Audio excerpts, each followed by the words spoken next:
Take me home, or you're fired. 5 words. That's all it took to shatter Daniel Brooks' entire world on a freezing Wednesday night in Chicago. Standing in his CEO's dimly lit office, drowning in debt and desperation, he heard what sounded like the cruelest ultimatum of his life. But what if he was wrong? What if the most terrifying sentence he'd ever heard was actually a desperate cry for help from the loneliest woman in the building? This is a story about misunderstanding, redemption, and 2 broken souls who found each other in the wreckage of their lives. Stay with me until the end, hit that like button, and comment your city below so I can see how far this story travels across the world. The fluorescent lights of Hale Industries' 15th floor had long since flickered to their night mode, that dim, energy-saving glow that made everything look tired and forgotten. Daniel Brooks sat at his cubicle, the blue light from his computer screen painting his exhausted face in shades of defeat. His fingers hovered over the keyboard, frozen mid-sentence in a presentation that should have been finished 3 days ago. Click, click, delete. Delete. The words wouldn't come. They never did anymore. Outside his smudged window, Chicago sprawled in its Wednesday evening chaos, car horns blaring, commuters rushing toward warm homes and waiting families. Daniel watched them with the hollow envy of a man who knew he should have left hours ago, who knew his daughter Emma was probably microwaving another frozen dinner alone in their cramped apartment on the south side. His phone buzzed for the 14th time. He didn't need to look to know it was another notification from Emma's school, another missed call, another problem he couldn't afford to face right now. The email had arrived at 5:47 p.m., just as Daniel was gathering his things, already 17 minutes late to pick up Emma from after-school care. 3 sentences. No greeting, no context. Brooks, my office, now. LH. Lauren Hale didn't do pleasantries. The CEO of Hale Industries had built her empire on efficiency, precision, and a reputation for grinding through obstacles, human or otherwise. In the 3 years Daniel had worked here, he'd maybe spoken to her twice. Both times had felt like standing naked in a blizzard. Now, at 8:34 p.m., he was still sitting here, his presentation still unfinished, his daughter still alone, his life still spiraling, waiting for the executioner's blade to drop. Brooks! The voice cut through the empty office like a scalpel. Daniel's head snapped up. Lauren Hale stood 20 feet away, silhouetted in her office doorway. Even from this distance, even in the half-light, she radiated that particular brand of authority that made grown men stumble over their words. Tall, sharp-featured, her dark hair pulled back in a style that screamed, "I don't have time for your excuses," she looked exactly like what she was. A woman who'd clawed her way to the top of a male-dominated industry and stayed there through sheer force of will. "Yes, Ms. Hale, I'm sorry. I was just finishing. I didn't ask what you were doing." Her voice was flat, emotionless. "I asked you 3 hours ago to come to my office. Do you have a hearing problem or just a comprehension issue?" Daniel's stomach dropped. This was it. This was how it ended.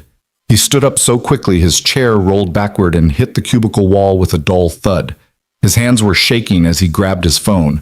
7 missed calls from Emma, 2 from the school, 1 from his landlord, and walked toward Lauren's office like a prisoner approaching the gallows. The corner office was everything Daniel's cubicle wasn't.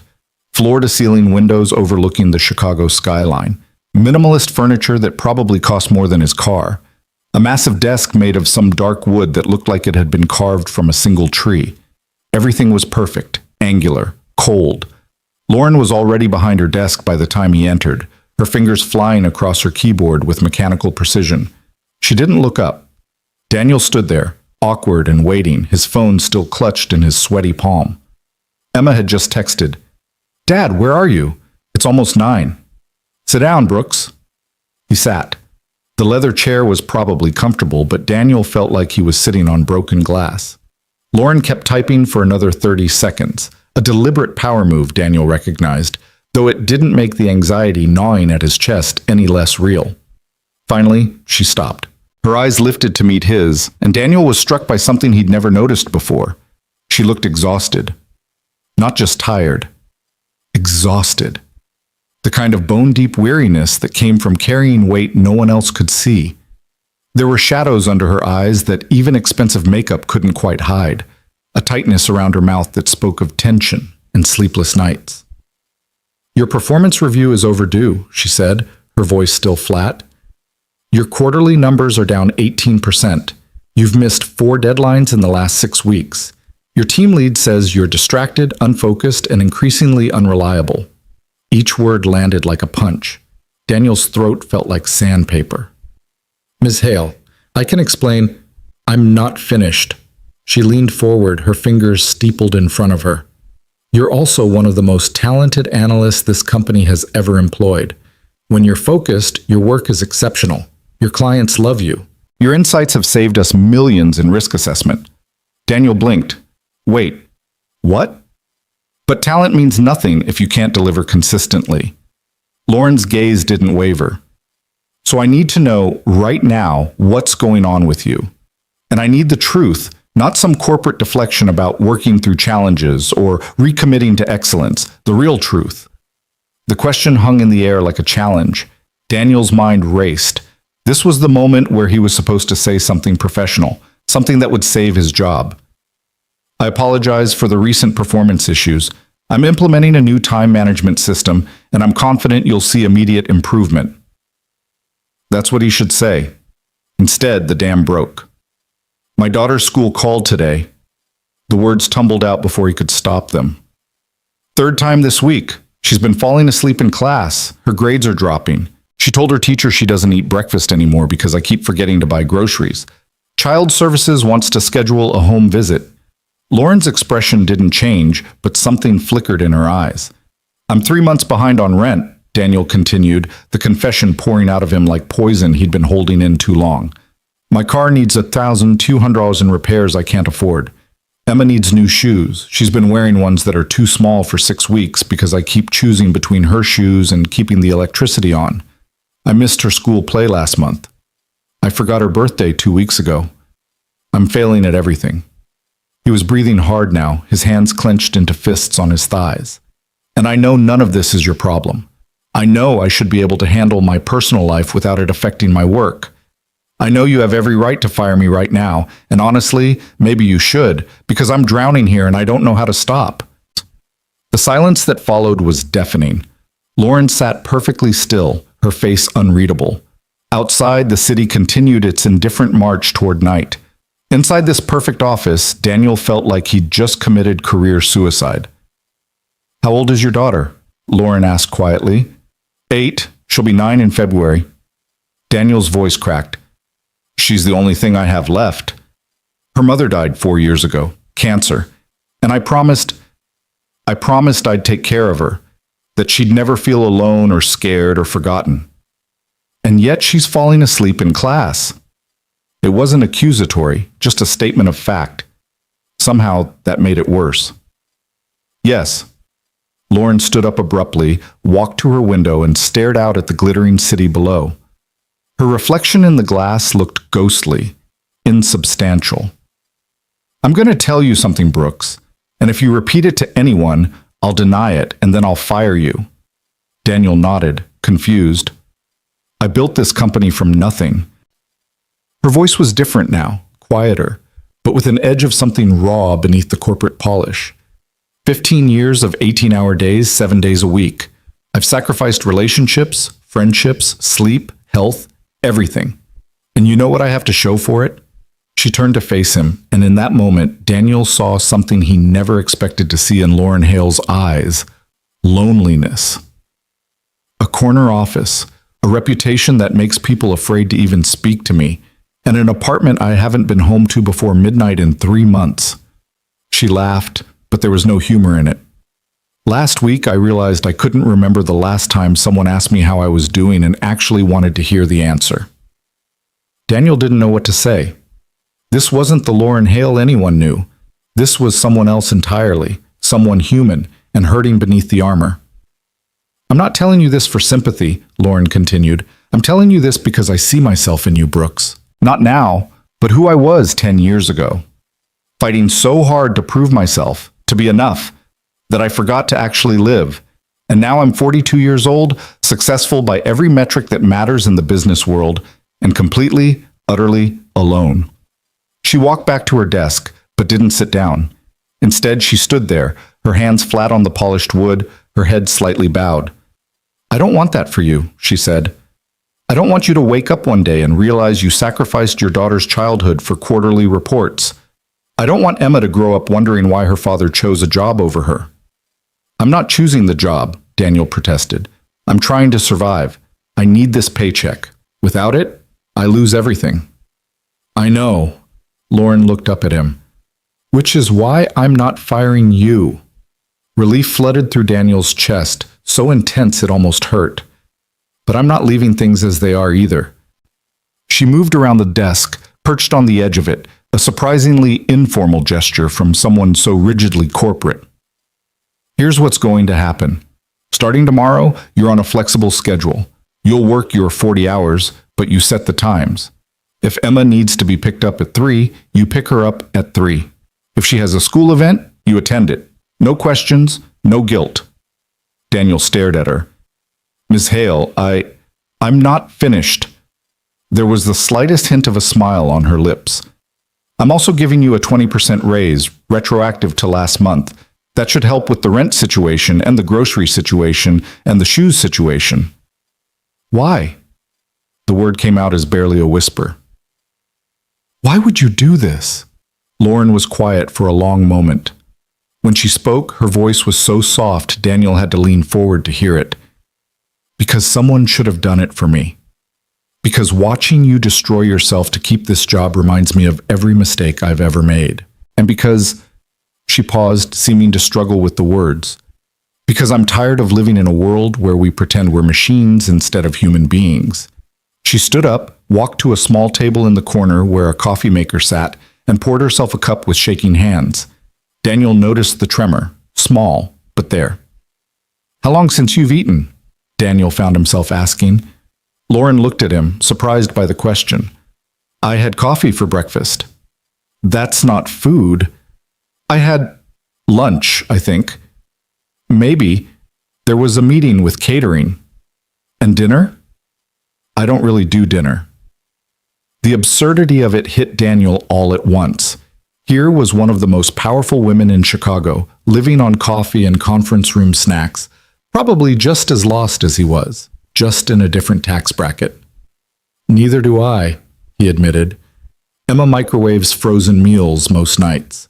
I usually just eat whatever she doesn't finish." They looked at each other across the office, two people standing in the wreckage of their respective lives, and something shifted. The power dynamic, the CEO and employee hierarchy, it all seemed suddenly ridiculous. "This is pathetic," Lauren said, but there was warmth in her voice. "We're both disasters."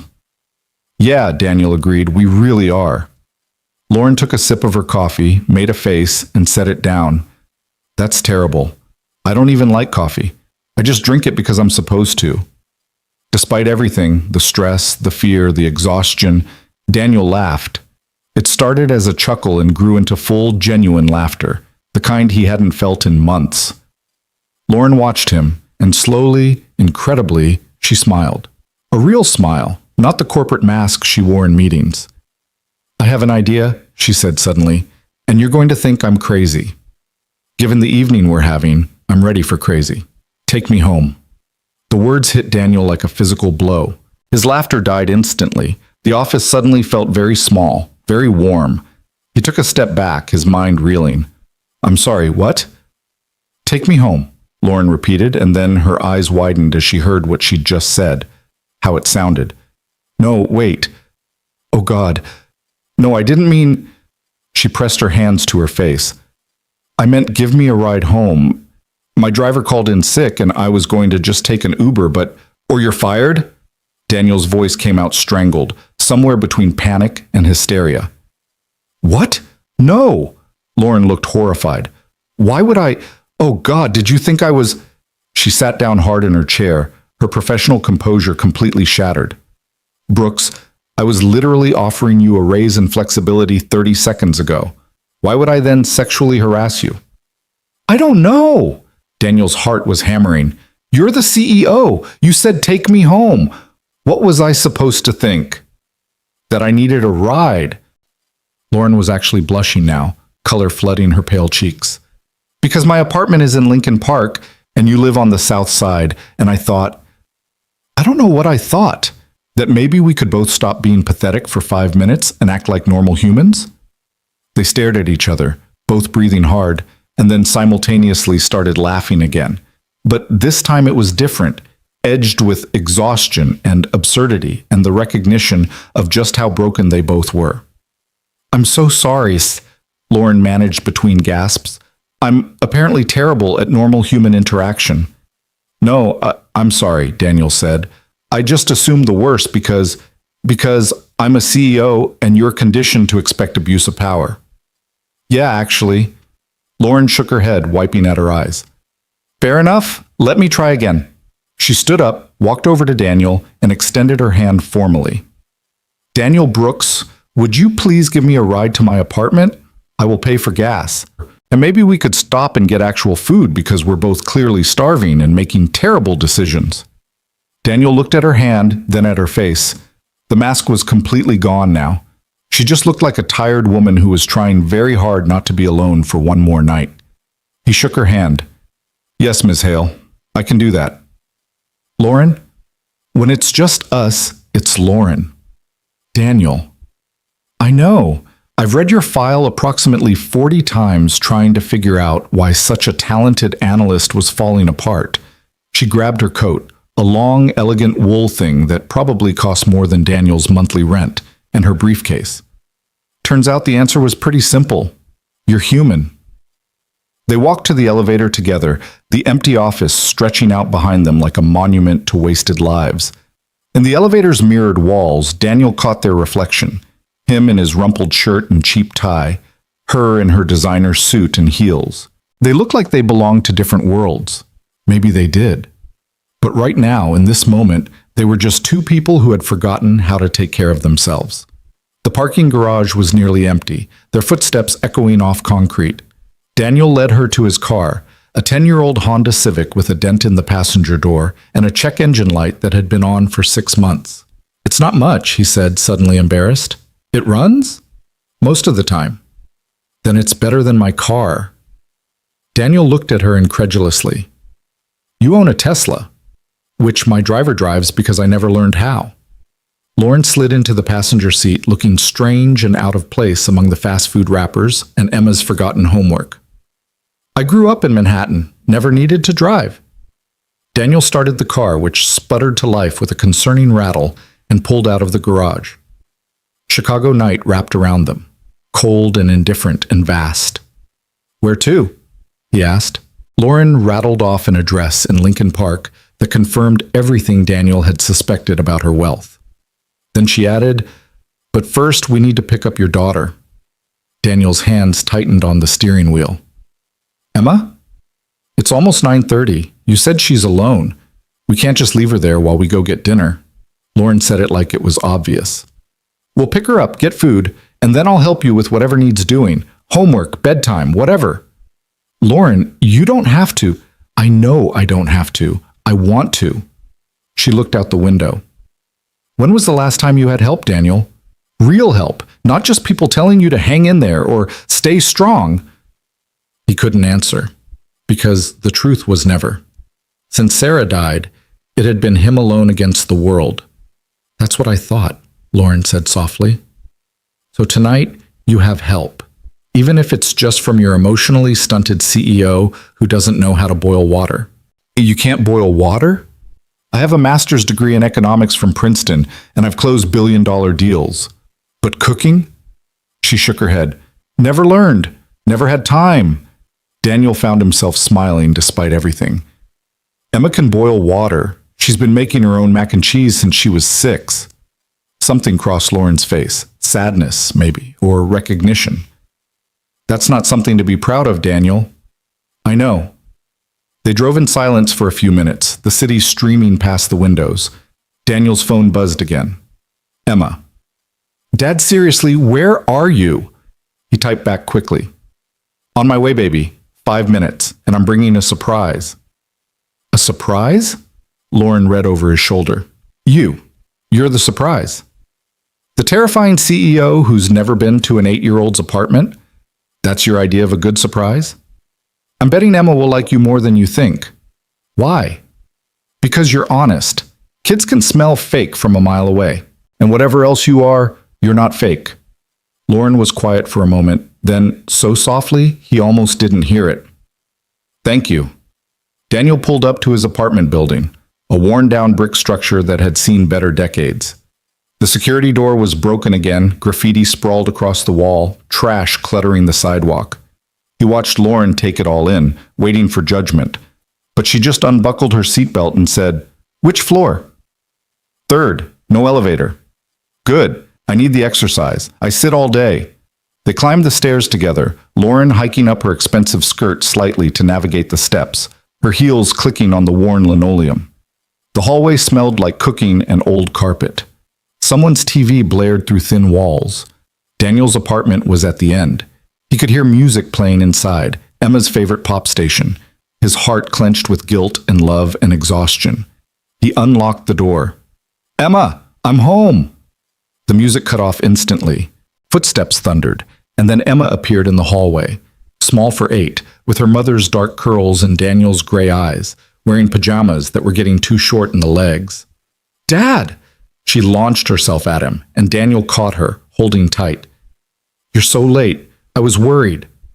"I know, baby. I'm so sorry. Work stuff." Emma pulled back and her eyes landed on Lauren. They widened. "Who's that?" Lauren, to her credit, knelt down to Emma's level despite her designer suit and the dirty floor. "Hi, Emma. I'm Lauren. I work with your dad. I'm sorry we're so late. It's my fault. I kept him in a meeting." Emma studied her with the frank, assessing gaze only children can pull off. "You're really pretty."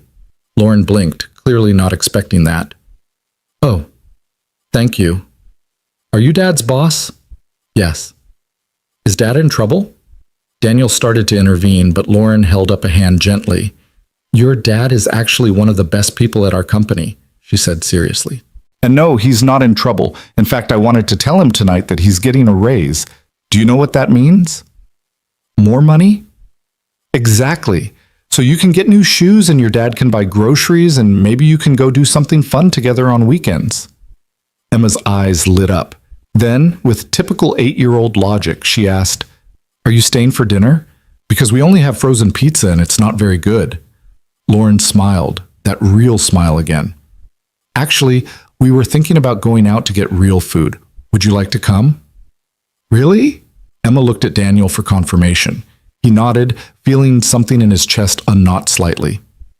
"Really? Go grab a jacket." Emma raced off, leaving Daniel and Lauren standing in his tiny living room, with its secondhand furniture, scattered toys, bills piling up on the counter, dishes in the sink. Everything he'd been ashamed of, laid bare. "Your daughter is wonderful," Lauren said. "She's everything." "I can see that." She walked to the counter, picked up one of the bills, the electricity notice marked final. "Daniel, this says you have 3 days before they shut off your power." "I know, the raise will help, but it won't come through in time for—" "How much?" "What? How much do you need? For this and the rent and everything else that's about to fall apart." Daniel felt his face burn.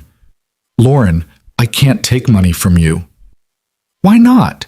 I have more than I could spend in 3 lifetimes. You need it. Your daughter needs it."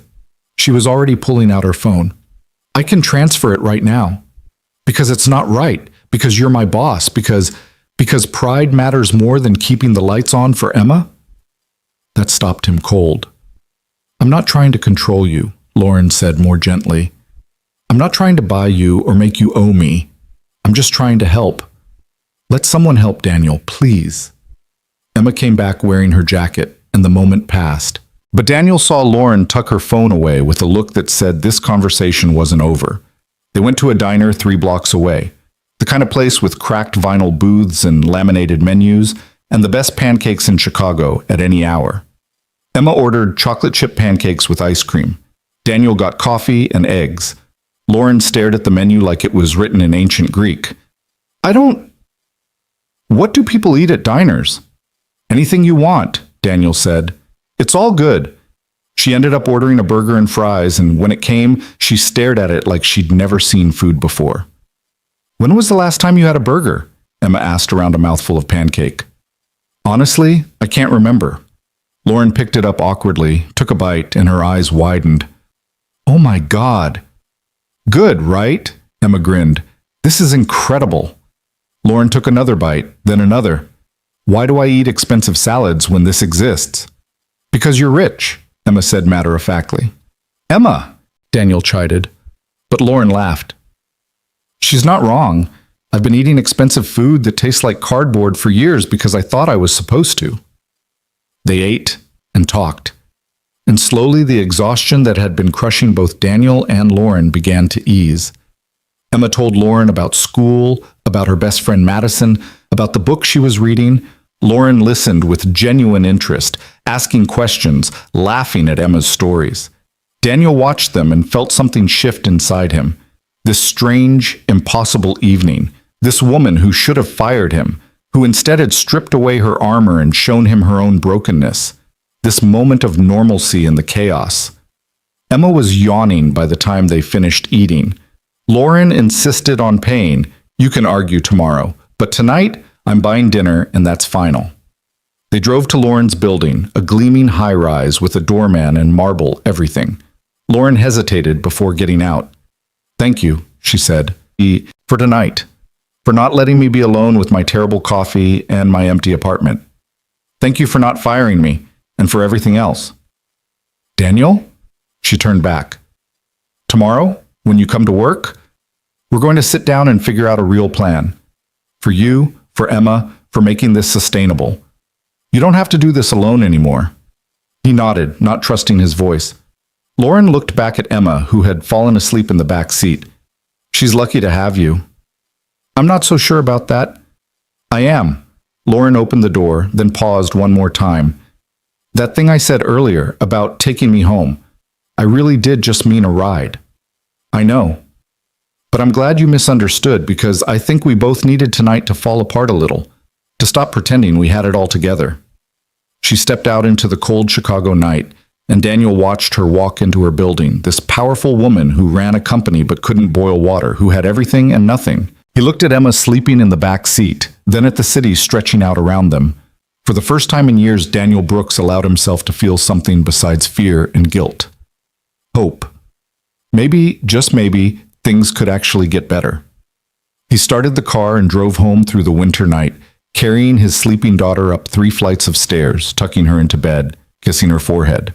And for once, when his head hit the pillow, he didn't lie awake cataloging his failures. He slept. The morning after arrived with the kind of brutal Chicago cold that made every breath feel like inhaling glass. Daniel woke to Emma shaking his shoulder, already dressed for school, her backpack slung over one shoulder. Dad, you're going to be late. He bolted upright, fumbling for his phone. 7:15 a.m. His alarm had failed to go off, or maybe he'd slept through it for the first time in months. Panic seized his chest until he remembered. Flexible schedule. Lauren's words from last night echoed in his foggy mind. It's okay, baby. I've got time today. Emma's eyebrows shot up. Really? Really? Go brush your teeth again. We'll stop for real breakfast on the way. She stared at him like he'd grown a second head, then grinned and ran to the bathroom. Daniel sat on the edge of his bed, running his hands through his hair, trying to reconcile last night with reality. Had it actually happened? Had his CEO really sat in a diner booth eating a burger with his 8-year-old daughter? His phone buzzed. A text from an unknown number. Daniel, it's Lauren. I got your number from HR. Don't panic. Everything from last night still stands. Come in when you can. We have work to do. Also, please confirm your bank account information with payroll today. There's a transfer that needs processing. He read it 3 times. The professional language couldn't quite mask the warmth beneath it. She was actually doing this, actually helping. Daniel made Emma scrambled eggs, real ones, not microwaved, and they sat at their small kitchen table together. Outside, the city was waking up, but for once, Daniel wasn't rushing through it like a man being chased. So that lady last night, Emma said, swirling her orange juice. Lauren, she's nice. Yeah, she is. Is she your friend now? Daniel considered the question. Were they friends? Could a CEO and her employee be friends? Last night suggested maybe yes, but the light of day made everything more complicated. I think so, maybe. Good. Emma took a bite of eggs. You need friends, Dad. You're always alone. The observation hit harder than it should have, out of the mouths of babes. You're right, he said quietly. I am. He dropped Emma at school at 8:30, actually walking her to the entrance, actually meeting her teacher's eyes when she said, Mr. Brooks, thank you for coming in person. We've been concerned about Emma. I know, I'm sorry. Things are going to be better now. The teacher looked skeptical, and Daniel couldn't blame her. How many times had she heard that from struggling parents? But this time felt different. This time, he had help. He arrived at Hale Industries at 9:45, bracing himself for the usual guilt of being late. But when he passed his team lead's office, Marcus just waved and said, Hale sent a memo. You're on flex time now. Nice going, Brooks. The envy in Marcus's voice was unmistakable. Daniel's cubicle felt different somehow, though nothing had physically changed. Maybe it was him who had changed. He logged into his computer and found an email from Lauren, sent at 6:47 a.m. Daniel, when you arrive, please come see me. No emergency, just planning. L. He walked to her office, knocked on the glass door. She was on the phone but waved him in, pointing to the chair across from her desk. She looked exactly like the Lauren Hale everyone knew. Immaculate suit, hair perfect, expression controlled. But when her eyes met his, there was something else there. Recognition. Shared secrets. She wrapped up her call quickly. Yes, John, I understand the Tokyo office is concerned, but tell them we'll have a revised proposal by Friday. Thank you. She hung up and immediately her shoulders dropped an inch, the mask slipping slightly. Good morning. Good morning. Thank you for the text. Did you get Emma to school? Yeah, actually walked her in. Teacher nearly fainted. Lauren smiled. Small victories. She pulled out a folder, opened it. Inside were documents, forms, printouts. Okay, so here's what I worked out last night after I got home. I couldn't sleep, so I spent 3 hours building you a support structure. You didn't have to. I know. I wanted to. She slid a paper across the desk. First, your raise is approved and processed. It'll show up in your next paycheck, but that's 2 weeks away. So I'm having payroll do a one-time bonus today to cover your immediate expenses. It should hit your account by this afternoon. Daniel looked at the amount and his vision blurred. It was enough to cover rent, utilities, groceries, Emma's shoes, and the car repair. Lauren, this is too much. It's a performance bonus. You've earned it. Her tone left no room for argument. Second, I'm connecting you with our family services program. Yes, we have one. No, most people don't know about it. It provides subsidized childcare, tutoring assistance, and emergency support for employees with dependents. She slid another paper over.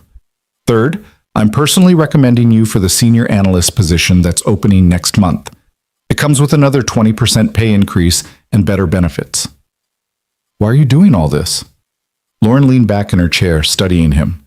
Because last night, sitting in that diner with you and Emma, I realized something. I've spent 15 years building this company, making it profitable, making it efficient, but I failed at making it human. We have programs and benefits that exist on paper but that nobody uses because everyone's too afraid or too proud to ask for help. She stood up, walked to her window overlooking the city. You're talented, Daniel. You're exactly the kind of person this company should be nurturing, not grinding down. And if I can't help one struggling single father who works right here in my building, then what's the point of any of this? Daniel's throat felt tight. I don't know what to say. Say you'll accept the help. Say you'll stop trying to carry everything alone. She turned to face him. And say you'll be honest with me about what you need going forward. Okay, yes, to all of it. Good. She returned to her desk, picked up her coffee mug, then made a face and set it down. God, I still hate coffee. Why do I keep drinking it? Because you think you're supposed to? Probably. She laughed softly. Last night was the first time in years I ate food I actually enjoyed. That burger was better than the $200 meal I had last week at some restaurant with a Michelin star. Maybe you should fire your driver more often. The words came out before Daniel could stop them, and for a moment he panicked. Too familiar, too casual. But Lauren just grinned. Maybe I should. She hesitated, then added, Actually, I wanted to ask you something, and you can absolutely say no. Okay? Emma's school situation. You said she's struggling. I have a friend who runs a tutoring program, really good, specialized support for kids who need extra help. She owes me a favor. Would you be interested? Daniel felt his defenses rising automatically. Charity. Handouts. But then he thought of Emma falling asleep in class, her grades dropping, the teacher's concerned face this morning, pride or his daughter's future. Yes, he said. Thank you. I'll set it up. Lauren made a note. What else? What else do you need that you're not asking for? The question was so direct it caught him off guard. What did he need? Where did he even start? Time, he said finally. Just time. Time to breathe, time with Emma, time to figure out how to be a decent father again. Then take it. That's what the flexible schedule is for. Lauren's expression softened. Daniel, I meant what I said last night. You don't have to destroy yourself for this job. We'll make it work.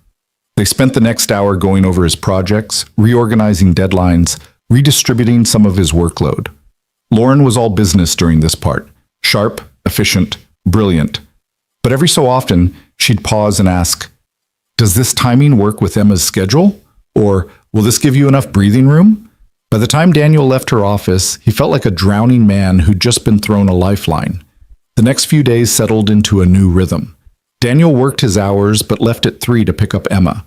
He attended her parent-teacher conference and met with the tutoring program. He bought groceries, real food, not just frozen dinners. He fixed things in their apartment that had been broken for months, and every morning there was a text from Lauren. Sometimes work-related, sometimes not. How did Emma's math test go? Remember to schedule that car repair. There's a new bakery near your apartment. Emma might like their cupcakes.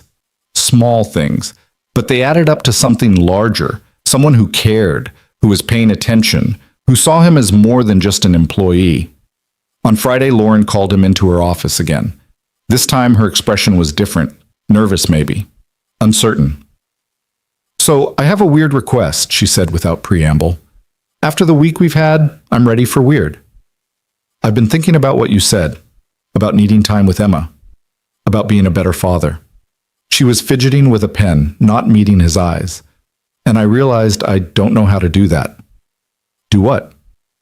Be a person, outside of work. She finally looked up. Daniel, I went home Wednesday night after the diner and I sat in my apartment and I realized I don't know what people do when they're not working. I don't have hobbies. I don't have friends I actually see. I don't even know what I like anymore, beyond quarterly reports and market analysis. Daniel waited, sensing she was working up to something. You and Emma are doing something this weekend, right? Yeah, we're going to the aquarium. She's been asking for months. Can I come? The question hung in the air.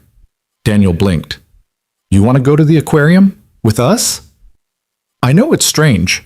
I know I'm your boss, and this blurs every professional line imaginable. Lauren set down her pen, clasped her hands. But I'm asking as someone who's forgotten how to be human, not as your CEO. I want to remember what it feels like to do something just because it's fun. And you two, you made me feel more normal in one evening than I've felt in years. Daniel thought about it for exactly 3 seconds. Emma would love it. She's been talking about you all week. Really? Lauren looked genuinely surprised. Really? She thinks you're cool and pretty and rich, which apparently is important when you're 8. Lauren laughed and the tension in the room eased. Okay, what time? We're going around 10. Want to meet us there? Actually, she hesitated again. Could I pick you up? I bought a car yesterday. Well, I had my assistant buy me a car. A normal one, not a Tesla. And I need to practice driving with someone who won't judge me. You bought a car so you could practice driving. I told you, I'm trying to be more human. Humans drive cars. Some humans. I want to be one of them. She pulled out her phone, showed him a picture of a modest Honda sedan. The salesman looked at me like I was crazy when I walked into the luxury dealership and asked for the cheapest reliable car they had. Daniel couldn't help but smile. You really are trying. I am. So will you let me pick you up? Fair warning, my driving is terrible. Emma loves terrible driving. Makes her laugh. Then it's settled. Tomorrow, 10 a.m. Text me your address again. I deleted it from my GPS history like a paranoid weirdo. Saturday morning arrived cold and clear. Emma had been bouncing off the walls since 7 a.m., thrilled about the aquarium, and even more thrilled that Lauren was coming. Do you think she'll let me sit in the front seat? Emma asked for the 5th time. Probably not, baby. You're too young.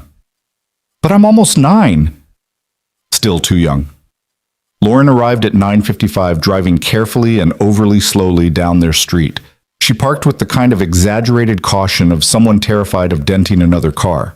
When she got out, she was dressed completely differently from how she looked at work. Jeans, a sweater, minimal makeup, hair down. She looked younger, less intimidating, more real. Emma ran to her before Daniel could stop her. Lauren, you came! Of course I came. I've been looking forward to this all week. She held up a bag. I brought snacks. I wasn't sure what 8-year-olds eat, so I got several options.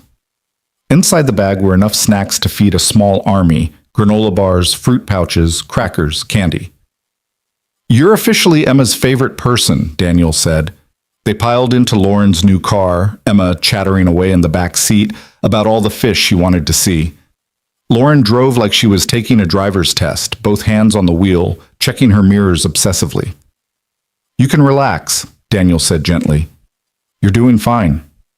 I'm terrified. There are so many other cars. Welcome to driving in Chicago. How do people do this every day? Practice. You'll get used to it. They made it to the aquarium without incident, though Lauren's parking job was slightly crooked. Inside, the weekend crowds were already building, families everywhere, kids pressing their faces to glass tanks, the blue-lit rooms creating an underwater atmosphere. Emma grabbed Lauren's hand without asking and pulled her toward the dolphin exhibit. Lauren looked down at the small hand in hers with an expression Daniel couldn't quite read, surprise maybe, or tenderness, or something else altogether. They spent 3 hours wandering through exhibits. Emma narrated every fish, every sea creature, her knowledge gleaned from dozens of library books. Lauren listened with genuine attention, asking questions, taking photos on her phone. Did you know octopuses have 3 hearts? Emma explained seriously. I did not know that. And they're really smart, like they can solve puzzles and stuff. Smarter than most humans I work with, Lauren said, which made Emma giggle. Daniel watched them together, this unlikely pair, the CEO and the 8-year-old, bonding over sea creatures. It was strange and perfect and completely unexpected. At the touch pools, Emma convinced Lauren to touch a stingray. Lauren was hesitant, nervous, but when her fingers finally made contact with the smooth, gliding creature, her face lit up with childlike wonder. It's so soft, right? Emma grinned. They're friendly. They won't hurt you. Unlike business executives, Lauren murmured, which made Daniel laugh. They ate lunch at the aquarium cafe, and Lauren attempted to navigate the ordering process like someone learning a foreign language. You just tell them what you want, and they make it? That's generally how cafes work, Daniel said.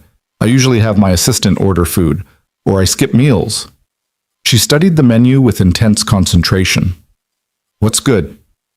Everything's overpriced and mediocre, Emma said cheerfully, but the chicken fingers are okay. Lauren ordered chicken fingers, looked at them when they arrived like they were an exotic dish, then ate them with the same surprised enjoyment she'd shown at the diner. Why is cheap food so much better than expensive food? Because it's honest, Daniel said. No pretension. I've been eating pretentious food for years. After lunch, they went to the gift shop. Emma was eyeing a stuffed octopus, but didn't ask for it. She'd learned young not to request things they couldn't afford. But Lauren noticed. Emma, which one do you like best? Emma pointed to the octopus. That one, because 3 hearts. Good choice. Lauren picked it up, along with a matching smaller one.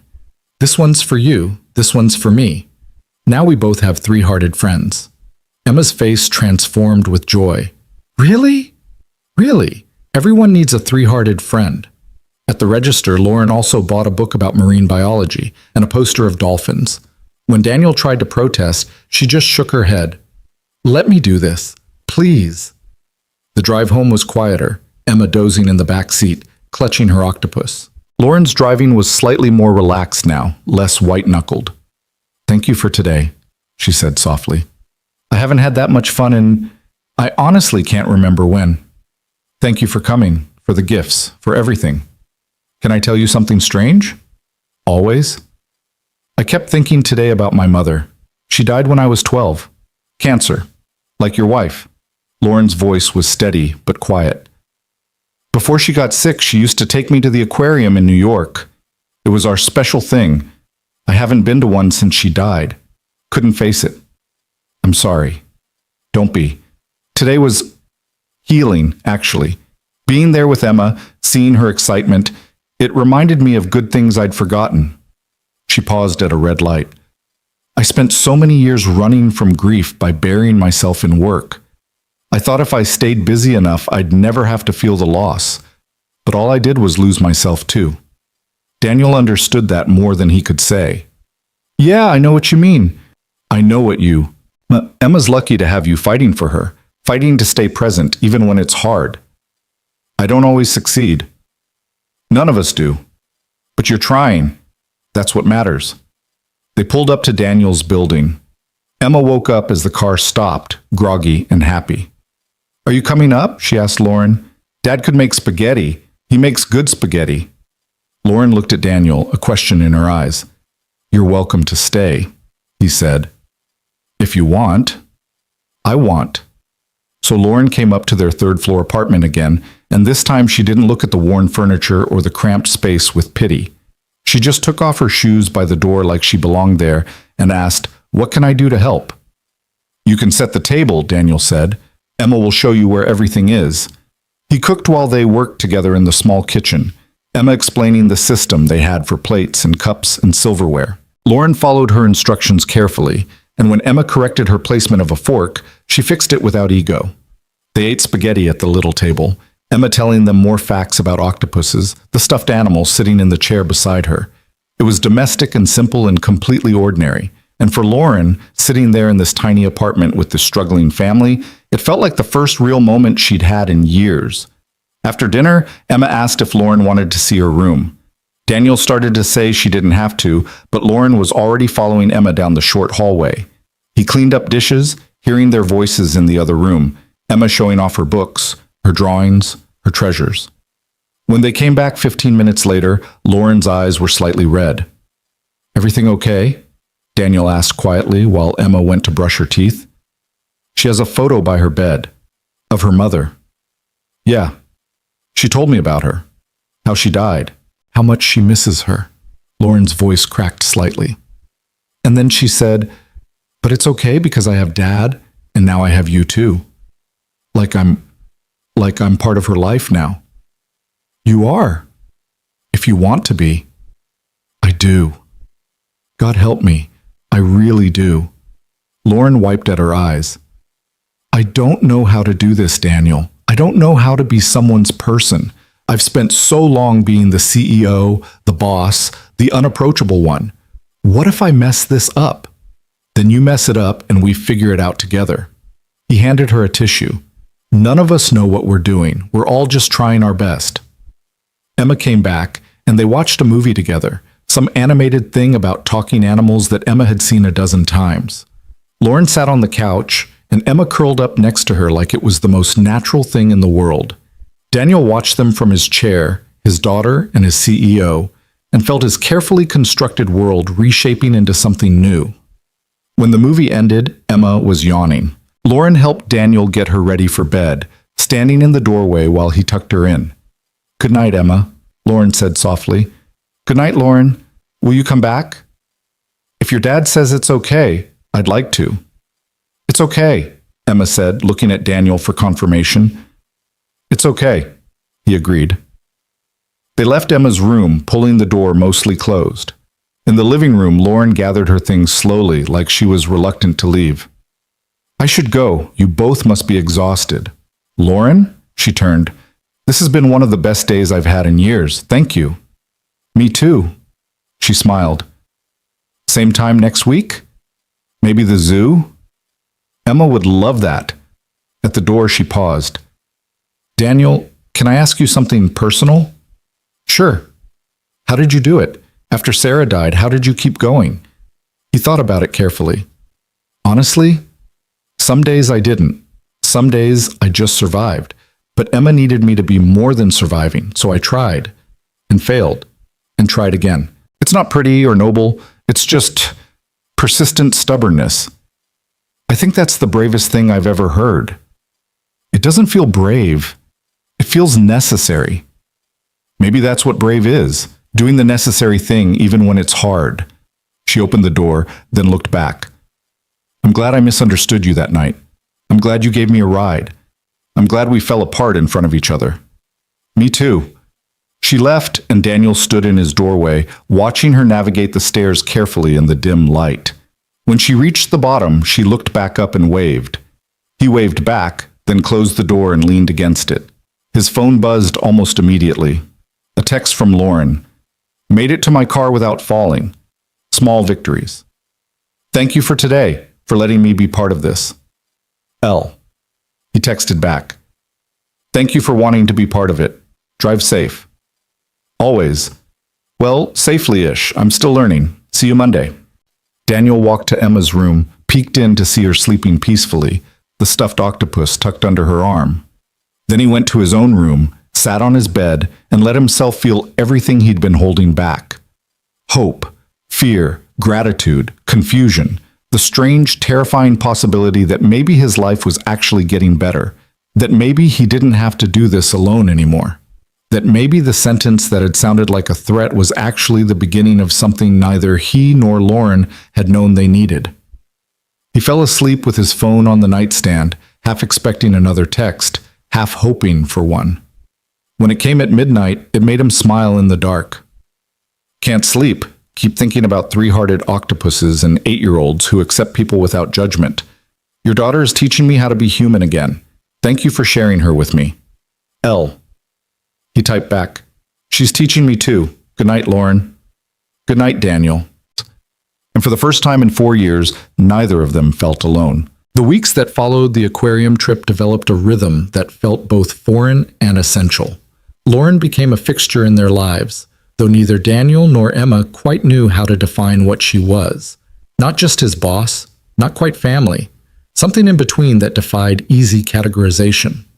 She showed up for dinner on Wednesdays, always bringing something, sometimes groceries she'd awkwardly selected herself at the store, sometimes takeout from restaurants she was learning to navigate, once a bag of art supplies because Emma had mentioned wanting to paint.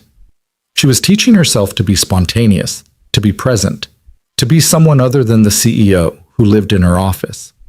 But the whispers at work had started. Daniel noticed them first during a team meeting in late February, the way Marcus's eyes tracked between him and the empty chair at the head of the conference table, the knowing smirks when Lauren's assistant mentioned she'd be out of the office early, the hushed conversations that stopped when he approached. He tried to ignore it, tried to focus on his work, which had genuinely improved now that he had breathing room and support. His quarterly numbers were up 23%. He'd closed 2 major deals. The senior analyst position Lauren had mentioned was officially his as of March 1st, but ignoring rumors didn't make them disappear. It was Marcus who finally said something, catching Daniel by the coffee machine on a Thursday morning. So, you and Hale, huh? Daniel's hand froze on the coffee pot. Excuse me? Come on, man. Everyone knows the special treatment, the flexible schedule, the promotion. She's clearly into you. Marcus leaned against the counter, arms crossed. Not judging. If I could sleep my way to a senior position, I probably would too. The words hit like a punch to the gut. Daniel set down the coffee pot carefully, his hand shaking with the effort not to throw it. That's not what's happening. Sure it's not. Marcus smirked. Look, do what you gotta do. Single dad, struggling to make ends meet, hot CEO takes an interest. I get it. You're playing the hand you were dealt. You don't know what you're talking about. Don't I? She gives you everything you ask for. You spend time together outside of work. Yeah, people have seen you two at that diner on 5th Street. It's pretty obvious, Brooks. Daniel felt his face burn. We're friends. That's it. Friends don't get 20% raises and promotions they didn't earn. I earned that promotion. Did you? Or did you just earn it on your back? The coffee room went silent.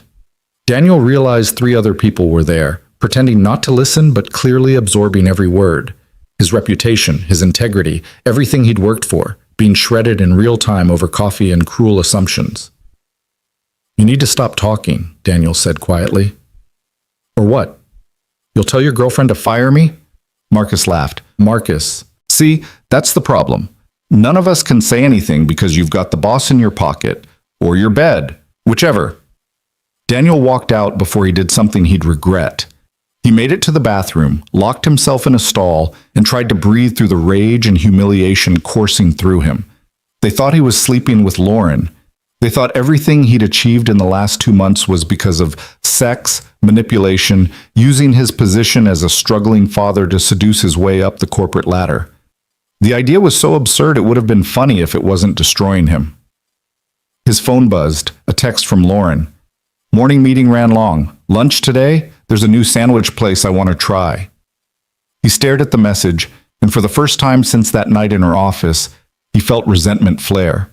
This was her fault.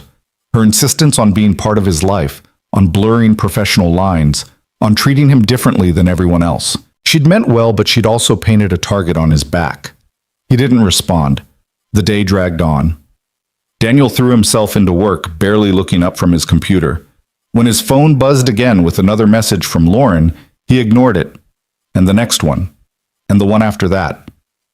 By 4 p.m., she showed up at his cubicle. Daniel, are you okay? You haven't answered any of my messages. He looked up to find her standing there in her immaculate suit, genuine concern on her face, and he could feel every eye in the office on them, watching, judging, adding fuel to rumors already burning out of control. I'm fine. Just busy. Too busy for lunch with a friend? Maybe we should keep things more professional, he said, his voice low and tight. Lauren's expression shifted, confusion giving way to hurt. What's going on? Not here. Please. She studied his face, then nodded slowly. My office, now. It wasn't a request. Daniel followed her through the maze of cubicles, feeling the weight of judgment pressing down on him with every step. Lauren's assistant looked up as they passed, her expression carefully neutral, which somehow made it worse. Inside her office, Lauren closed the door and turned to face him, arms crossed. Talk to me. What happened? People are talking, Daniel said bluntly. About us. About why you're helping me. About what I'm doing to earn all these special privileges. Understanding dawned in her eyes.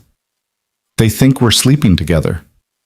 They think I'm sleeping my way up the corporate ladder using you and my daughter as sympathy props. That's insane. Is it? From the outside, what does it look like, Lauren? The CEO suddenly takes an interest in a struggling employee, gives him raises and promotions, spends time with him outside of work. We go to aquariums and diners. You come to my apartment for dinner. You buy gifts for my daughter.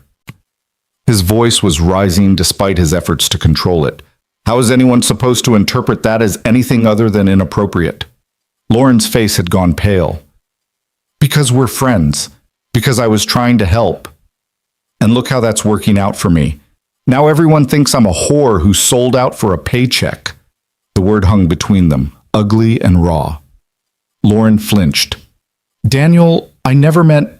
I know you didn't. That's the problem. You meant well. You were being kind and generous and human, but you're also the CEO, and I'm just an analyst, and there are power dynamics here that can't be ignored just because we want them to go away. She was quiet for a long moment, then walked to her desk and sat down heavily. So what are you saying? That we can't be friends anymore? I'm saying we need to be more careful, more professional. People are watching us, judging us, and it's affecting my credibility. I can't do my job if everyone thinks I only have it because I'm sleeping with you. You have it because you're talented. They don't believe that. They believe I'm using you. Lauren's jaw tightened. Then they're idiots who don't know what they're talking about. Maybe, but I still have to work with them. I still have to face them every day while they smirk and make comments about how I earned my promotion. Who said something to you? Her voice had gone cold. Give me names. Lauren, no, you can't fight my battles for me. That'll just make everything worse. So what do you want me to do? Pretend we're not friends? Stop having dinner with you and Emma? Act like you don't exist outside of quarterly reports? I don't know. Daniel's frustration boiled over. I don't know what the right answer is. I just know that right now being associated with you is hurting me, and I don't know how to fix it without losing either my job or my integrity. The words came out harsher than he intended, and he saw them land on Lauren like physical blows. Her expression crumpled for just a moment before the CEO mask slammed back into place. I see, she said quietly. Then perhaps we should maintain a strictly professional relationship going forward. I'll have HR transfer your oversight to Marcus effective immediately. All future communications will be through official channels only. Lauren, I didn't mean... No, you're right. I overstepped. I let my personal feelings compromise my professional judgment. It won't happen again. She stood up, walked to her door, opened it, a clear dismissal. Daniel felt panic rise in his chest. This wasn't what he wanted. He didn't want to lose her friendship, lose the connection that had been keeping him afloat. But he also didn't know how to navigate this impossible situation. I should get back to work, he said uselessly. Yes, you should. He walked out, and the door closed behind him with a soft, final click. The next 3 weeks were agony. Lauren was true to her word. All their interactions were coldly professional. No texts, no lunch invitations, no Wednesday dinners. When they passed each other in the hallway, she nodded politely and kept walking. Emma noticed immediately. Where's Lauren? She asked the first Wednesday evening Lauren didn't show up. Is she okay? She's busy with work, baby. But she always comes on Wednesdays. Not anymore. Things change. Emma's face fell, and Daniel felt like the worst father in the world for taking away something that had made his daughter happy.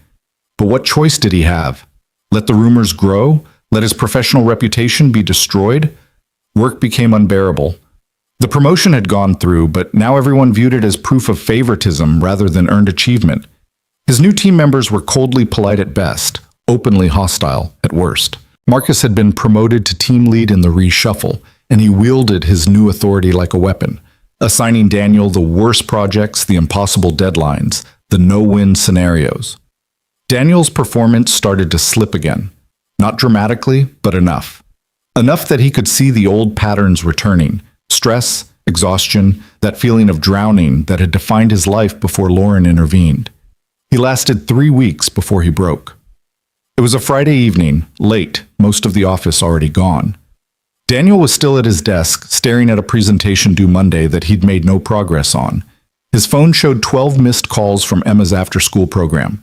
He'd forgotten to pick her up again, and they'd had to call his emergency contact, a neighbor who barely knew them. He was failing, again. And this time, he didn't even have the excuse of being unsupported. He had the raise, the benefits, the flexible schedule. He just didn't have the will anymore. His computer screen blurred. He realized he was crying, silent tears running down his face in the empty office. Daniel? He looked up to find Lauren standing at his cubicle entrance. She was in her coat, clearly about to leave, but something in his face made her stop. Are you okay? I'm fine. You're crying. I'm fine, he repeated, wiping at his eyes roughly. Lauren looked around the empty office, then made a decision. Come on. What? Come on, we're leaving. You can't work like this. I have to finish this presentation. It can wait until Monday. Come on.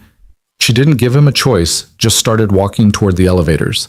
And Daniel, too tired to fight, followed. They ended up at the same diner where this had all begun, sitting in the same booth.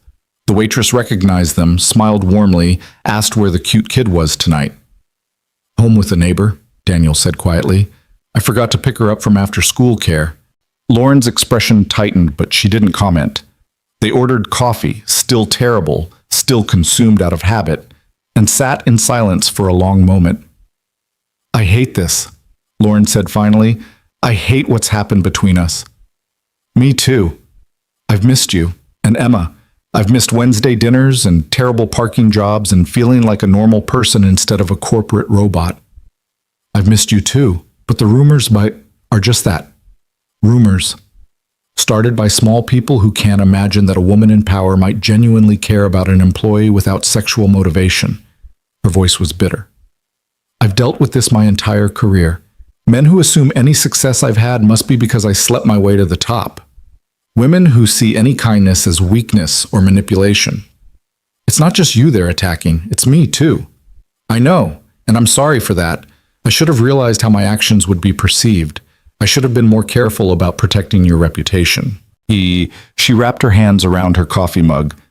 But I'm not sorry for being your friend, for caring about you and Emma, for trying to help when you needed it. I'm not sorry for that either. I just don't know how to make it work. How to be your friend without it destroying my career. What if you didn't work for me anymore? Daniel's head snapped up. Are you firing me?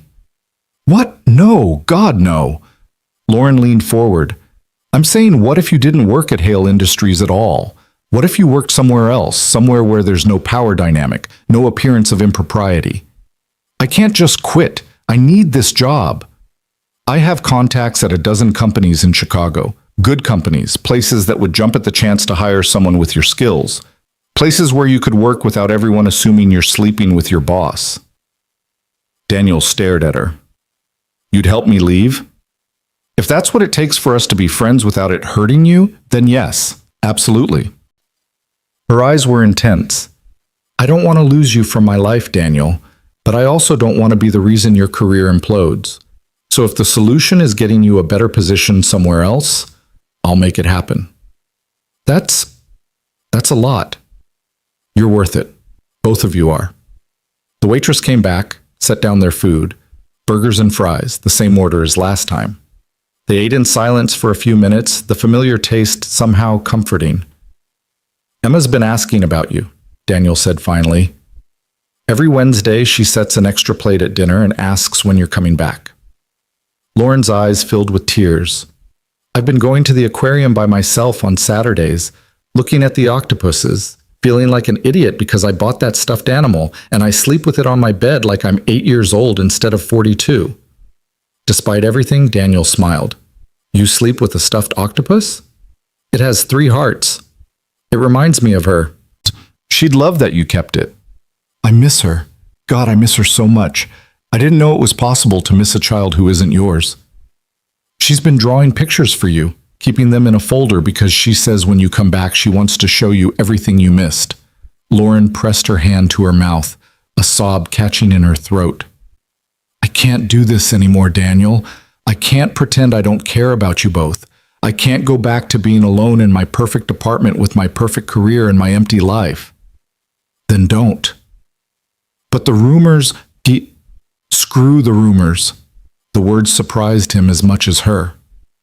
You were right. They're started by small people who can't imagine genuine kindness. And if they want to believe the worst about us, that's their problem, not ours. Your career will survive. Or it won't. And I'll take you up on that offer to help me find something else. But I'm not losing you again. Emma's not losing you. We need you too much. Lauren reached across the table, took his hand. Her fingers were cold from the coffee mug, trembling slightly. I'm sorry, she whispered, for all of this. For not thinking it through. For making things harder for you. I'm sorry too, for pushing you away, for blaming you when I was just scared. Of what? Of needing someone. Of depending on someone other than myself. When Sarah died, I promised myself I'd never let Emma get attached to anyone who might leave. And then you came along and she fell in love with you immediately, and I panicked. I'm not going anywhere, Lauren said fiercely. Not unless you tell me to go. I'm not going to tell you to go. Promise? Promise. They sat there, hands clasped across the table, and Daniel felt something in his chest ease.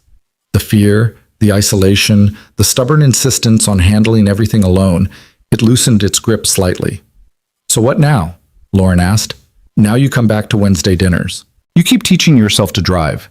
You let Emma show you her pictures, and we stop caring what other people think. And work? We keep things professional at the office. No special treatment, no obvious favoritism. But outside of work, we're friends. Real friends. And anyone who has a problem with that can deal with it themselves. Marcus will still be impossible. Marcus has always been impossible. At least now I have someone in my corner. Lauren smiled, squeezed his hand. Always. You'll always have me in your corner. They finished their dinner, and Lauren insisted on driving Daniel home. Her driving had improved slightly. She only hesitated at 2 intersections and only nearly sideswiped one parked car. At his building, she parked and turned to him. Can I come up? Just for a few minutes. I want to see Emma. She's probably asleep by now, but yes, come up. They climbed the 3 flights of stairs together, and Daniel unlocked the door quietly. The apartment was dark except for the lamp in the living room. Mrs. Chen from down the hall was asleep on the couch, and Emma was tucked into bed. Daniel paid Mrs. Chen, thanked her, and she left with a knowing look at Lauren that Daniel chose to ignore. Then they tiptoed to Emma's room, pushing the door open slightly. Emma was indeed asleep, her stuffed octopus clutched to her chest, her dark curls spread across the pillow.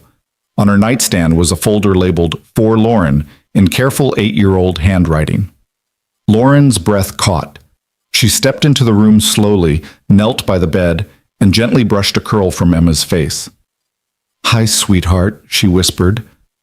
"I'm sorry I've been gone. I'm sorry I left you." Emma stirred, her eyes fluttering open. For a moment she looked confused, then her face lit up with pure joy. "Lauren, you came back!" "I came back." Emma threw her arms around Lauren's neck, and Lauren held her tight, her face buried in Emma's hair. Daniel watched from the doorway, his throat tight with emotion. "I missed you so much," Emma said. "I thought you were gone forever." "Never. I could never stay away from you forever." "Promise?" "I promise. I'm here. I'm staying. If you and your dad will have me." Emma looked at Daniel over Lauren's shoulder. "Dad says we can keep her, right?" Daniel nodded, not trusting his voice. "We can keep her," Emma announced. "She's ours now."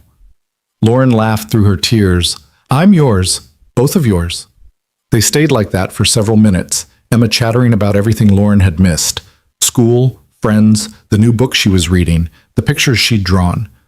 Lauren listened to every word like it was sacred text. Finally, Emma yawned. Lauren kissed her forehead and tucked her back in, promising she'd be there for Wednesday dinner. "Will you bring snacks?" Emma asked sleepily. "The best snacks. Too many snacks. Unreasonable amounts of snacks."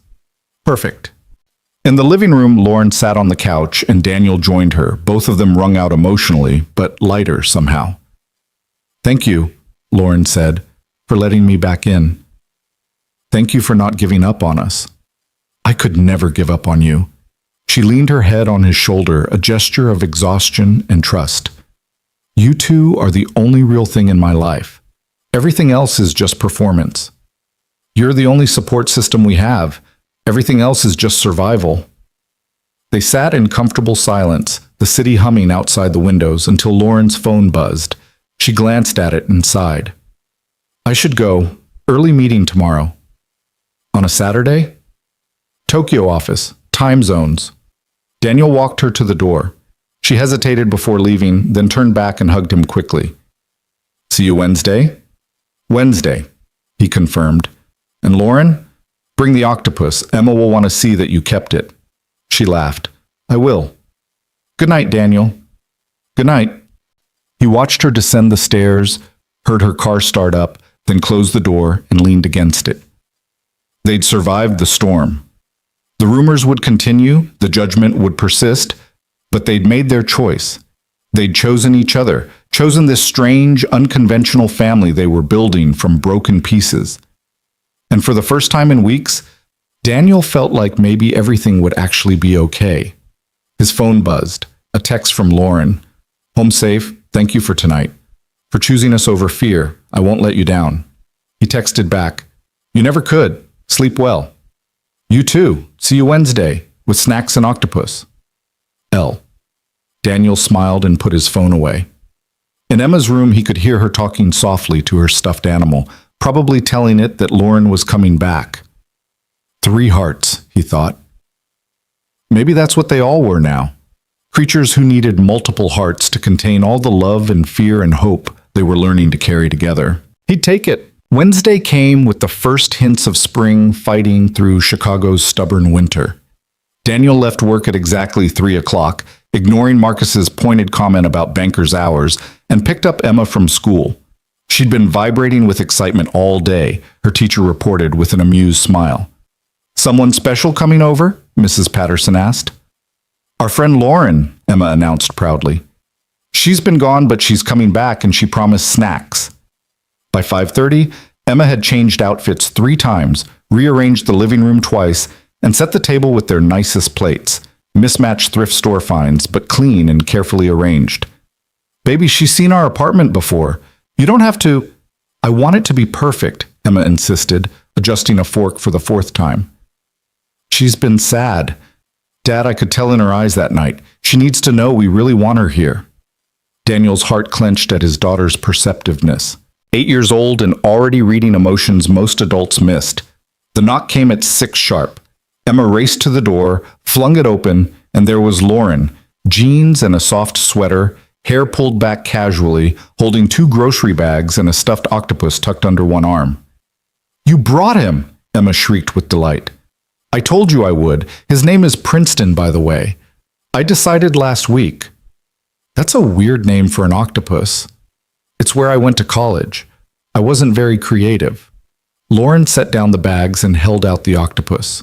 "Want to introduce him to yours? They can be friends." Emma grabbed her octopus from the couch. "Mine's named Dr. 8 because he has 8 legs and he's very smart." Dr. 8 and Princeton. I love it. They spent 10 minutes having an elaborate octopus introduction while Daniel unpacked the grocery bags Lauren had brought.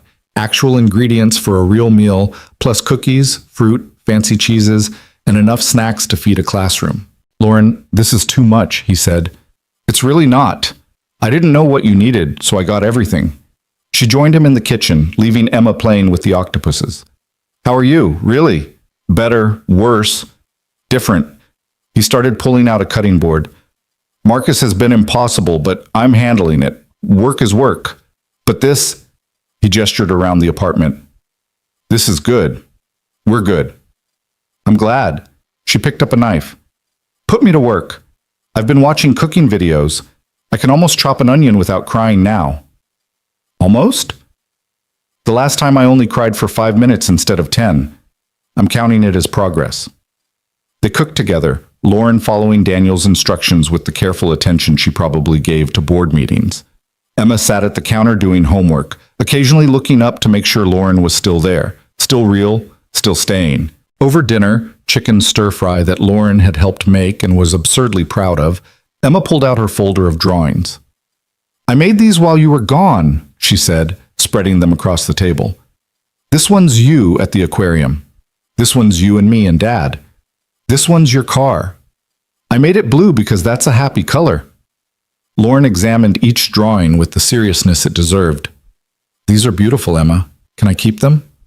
All of them?" "All of them. I'll put them up in my apartment so I can look at them every day." "Your apartment must be really pretty."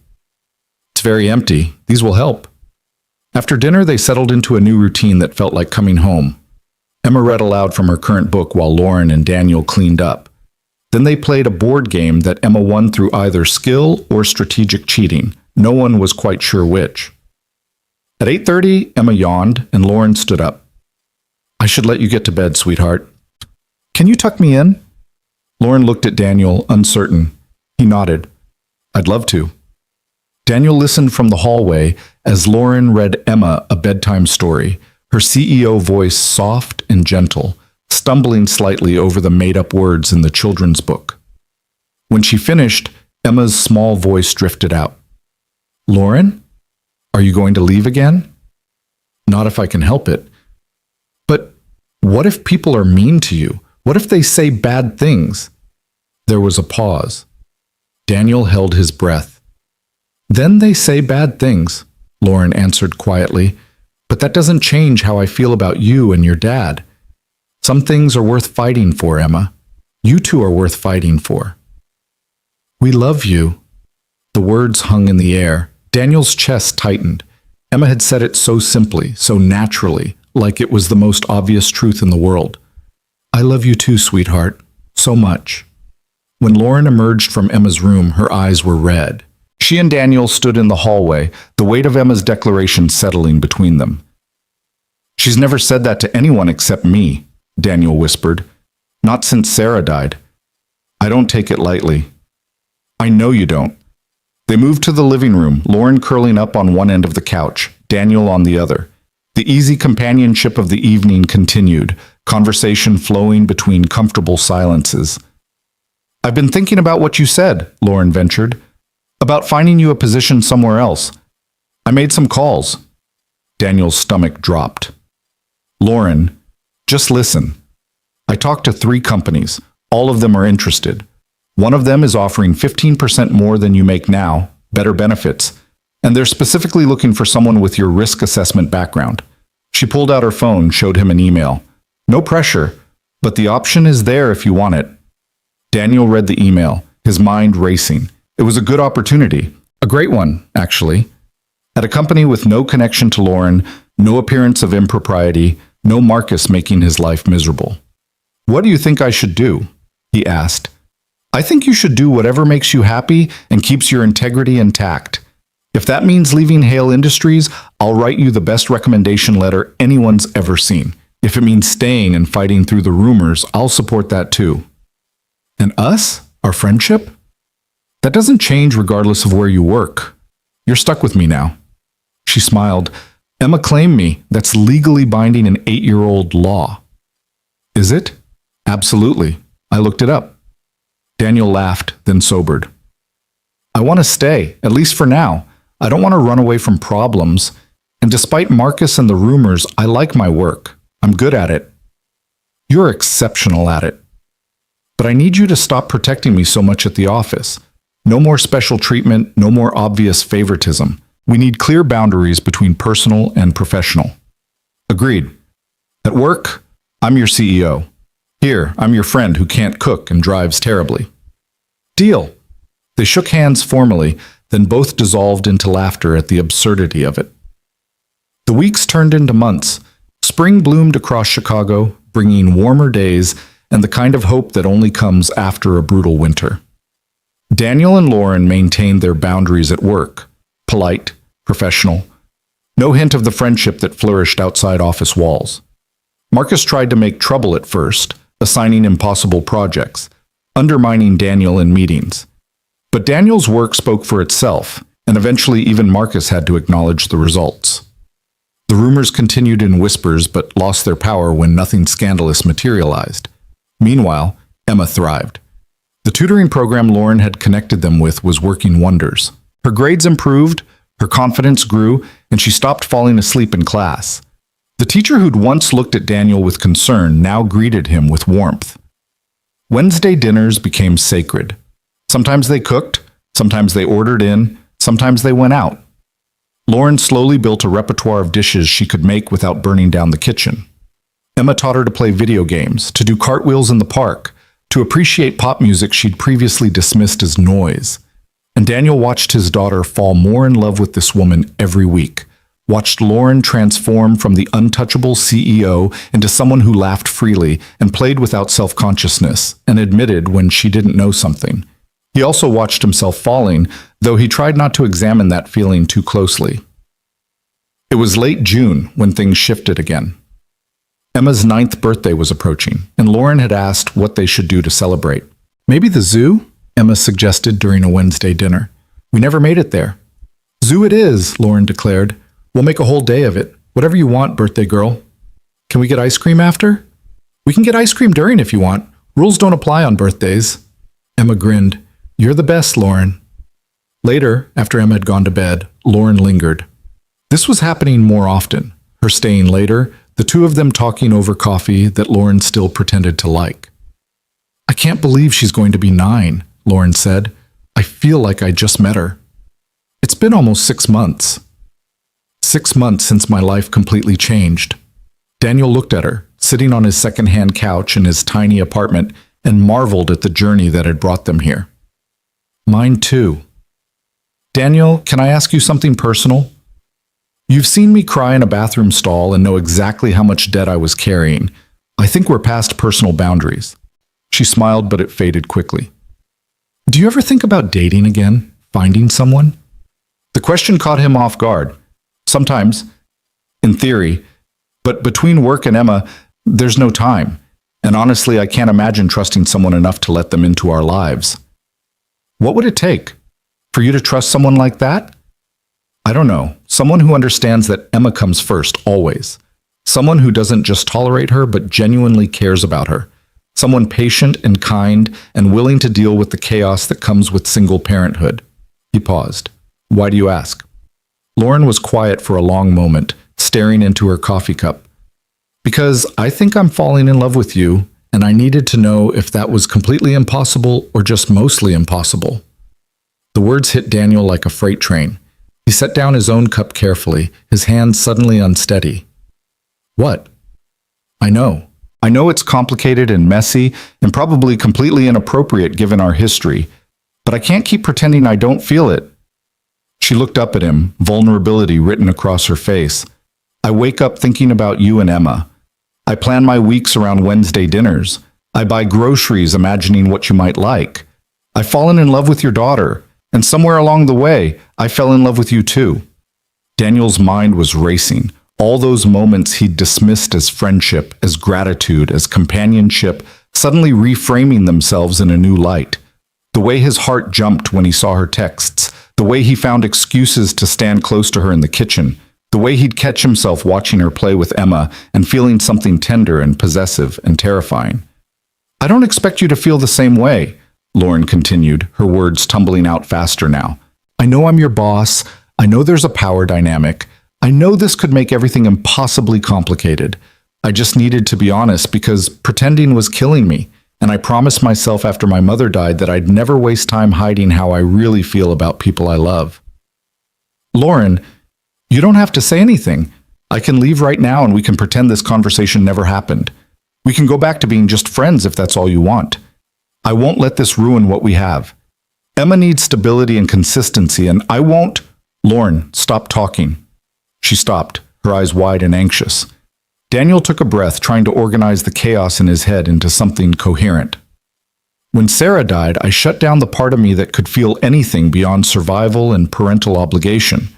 For 4 years, I've been in emotional lockdown, just trying to get through each day. And then you came along and broke through all of it. Hope flickered in Lauren's expression. I've been terrified to acknowledge what I feel for you because it seems impossible.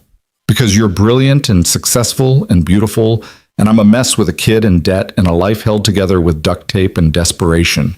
Because office romances are cliches, and boss-employee relationships are fraught with problems. Because letting you in all the way means risking Emma's heart and mine, and I've gotten very good at not risking anything.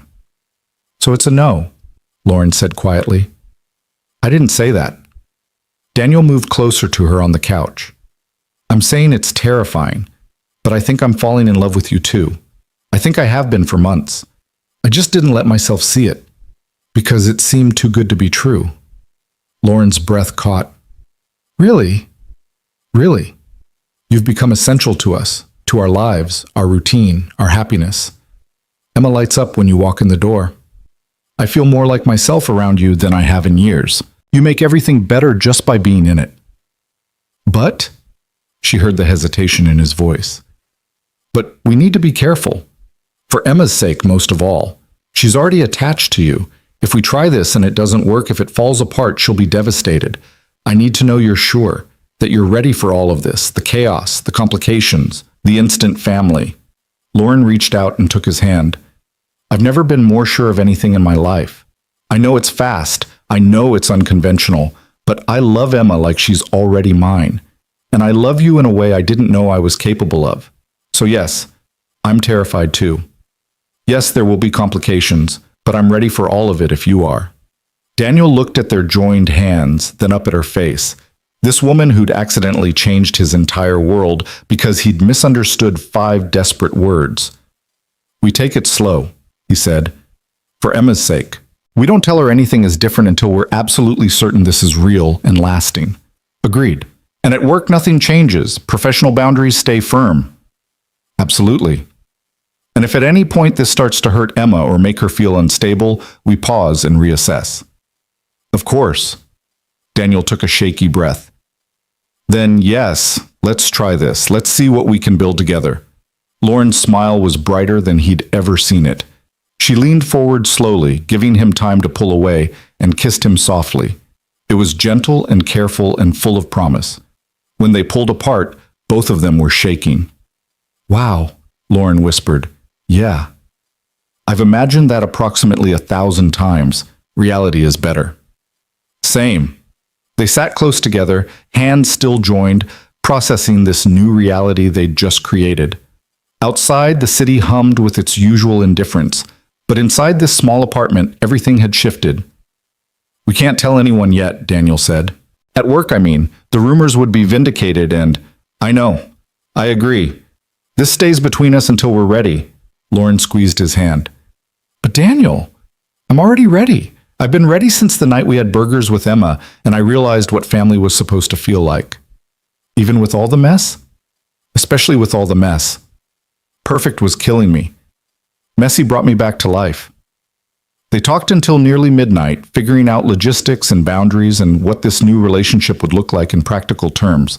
When Lauren finally left, she kissed him again at the door, longer this time, less tentative. "See you Wednesday?" she asked. "Wednesday, and probably before then." "Definitely before then." Daniel closed the door behind her and leaned against it, his heart racing.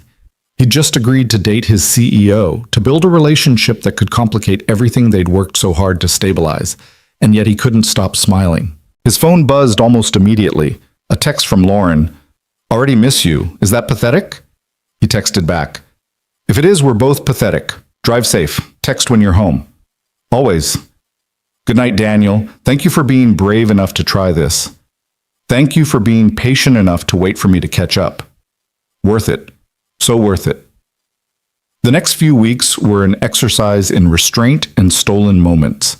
At work, they maintained their professional distance, but the awareness between them had changed. Daniel found himself hyper-conscious of Lauren in meetings, the way she gestured when making a point, the rare smile she'd flash when someone said something clever. She'd catch his eye sometimes, and he'd see the warmth there, the private knowledge of what they were building outside these walls. Marcus noticed something was different, but couldn't pinpoint what. "You seem happier lately, Brooks. Finally accepting your bought and paid for position?" Daniel didn't take the bait anymore. "Just enjoying my work, Marcus. You should try it sometime." Away from the office, they navigated their new dynamic carefully. Lauren still came for Wednesday dinners, but now she'd find excuses to brush against Daniel in the kitchen, to sit closer on the couch, to let her hand linger when passing him something. Emma noticed but didn't comment at first. Then one Wednesday in late July, she asked casually while setting the table, "Dad, do you like Lauren? Like her?" Daniel froze mid-stir. "What makes you ask that?" "You smile different when she's here, and you look at her the way Prince Eric looks at Ariel in my movie. That's very observant of you. So do you." He crouched down to Emma's level. "How would you feel if I did?" Emma considered this seriously. Would she be around more or less? Probably more. Would she still be my friend? Always. That wouldn't change. Would you be happy? I think so, yes. Emma nodded decisively. Then it's okay. You should like her. She's the best. You're the best. I know. But she's also the best. You can both be the best. When Lauren arrived 20 minutes later, Emma greeted her with a hug and a whispered, Dad says he likes you and I said it's okay. Lauren's eyes went wide, meeting Daniel's over Emma's head. He shrugged helplessly. After dinner, with Emma occupied with a movie, Lauren pulled Daniel into the kitchen. So she knows? She figured it out. Apparently I look at you like Prince Eric looks at Ariel. That's oddly specific. She's 9. Everything is a Disney reference. And she's okay with it? She gave her blessing, said you're both the best. Lauren's expression softened. She's amazing. She is, which means we can stop hiding quite so much around her, but we still need to keep it quiet at work. Agreed, though it's getting harder. What is? Not kissing you when you do that thing where you bite your lip when you're concentrating on data analysis. You notice that? I notice everything about you, It's becoming a problem. Daniel pulled her close, kissed her properly, for only the third time since they'd started this. When they broke apart, Emma's voice came from the living room. Are you guys kissing in there? Because I'm okay with it, but you're missing the best part of the movie.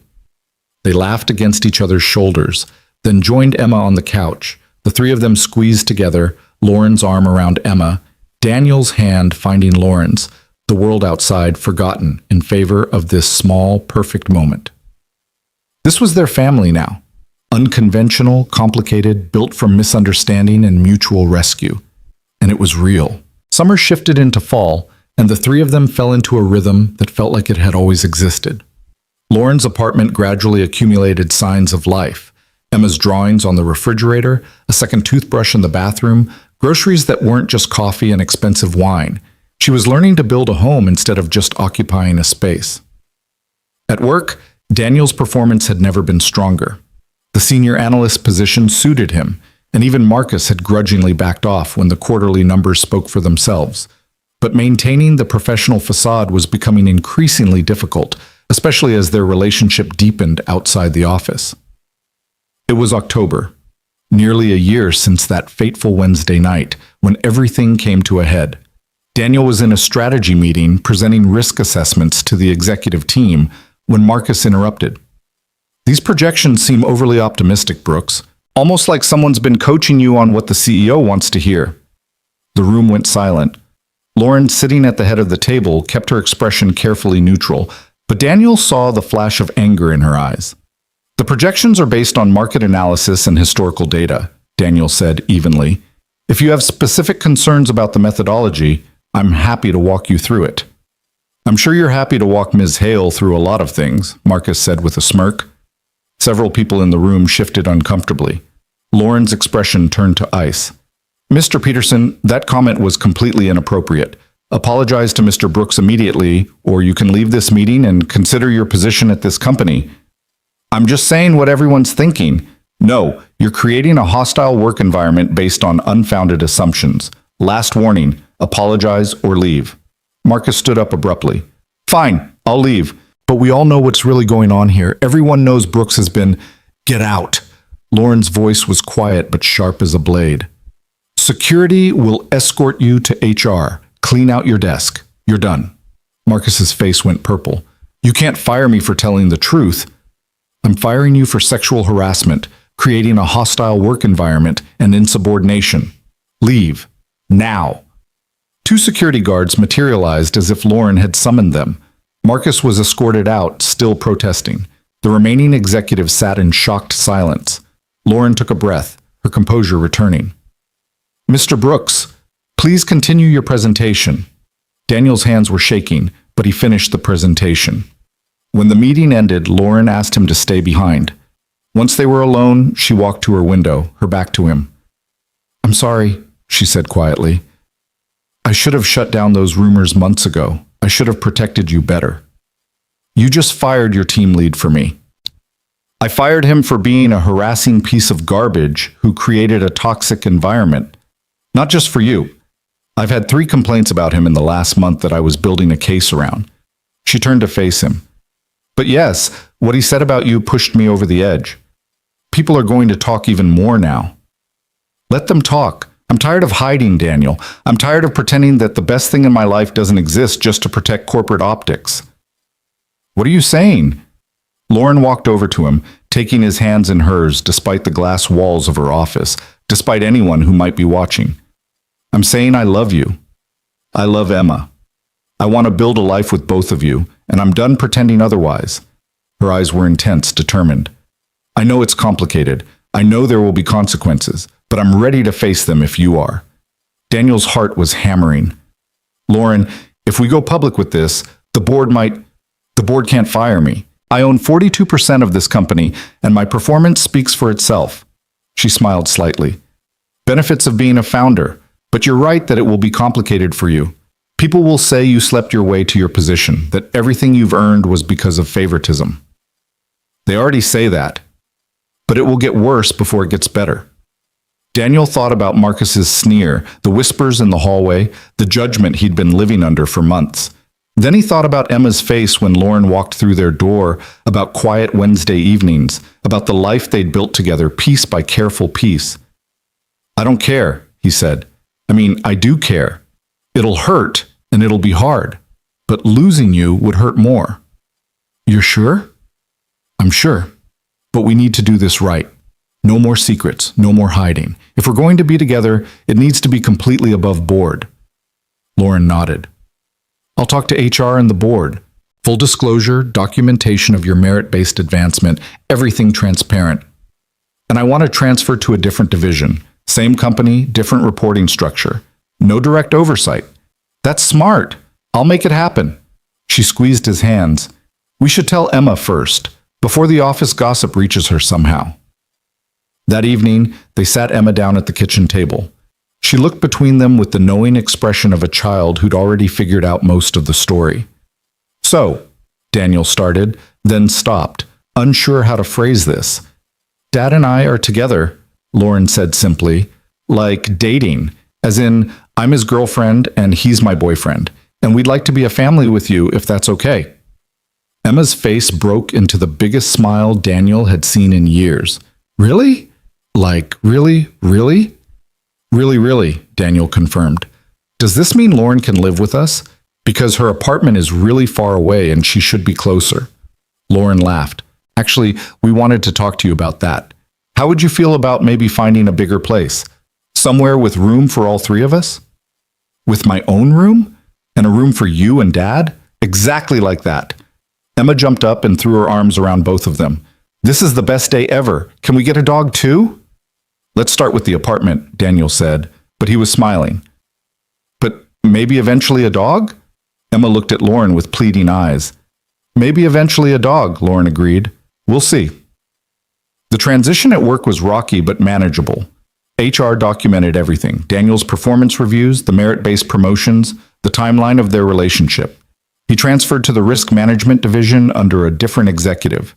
Lauren made a formal announcement to the company about their relationship, citing the transparency measures they'd put in place.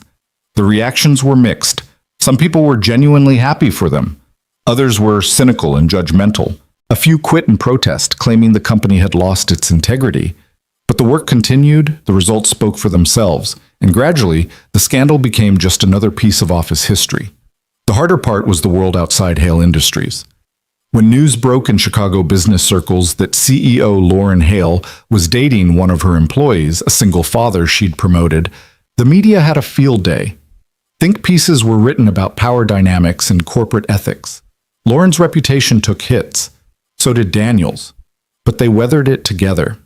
They found an apartment in Lincoln Park, halfway between Daniel's old place and Lauren's building, with 3 bedrooms and enough space for Emma to have a proper playroom. Moving day was chaos, but the good kind, with Emma directing where everything should go and Lauren attempting to help but mostly just getting in the way. "I've never lived with anyone before," Lauren admitted, standing in the middle of their new living room surrounded by boxes. "What if I'm terrible at it?" "You won't be," Daniel said, kissing her forehead. "And if you are, we'll figure it out." Emma appeared from her new bedroom. "Lauren, you have to see this. My room has a window seat. I can read there." Lauren let herself be pulled away, and Daniel watched them go. This woman who'd been so lost and lonely, now animated and joyful, transformed by love and purpose and belonging. His phone buzzed. A text from his neighbor at the old apartment. "Left your mail at the front desk. And hey, wanted to say I'm happy for you.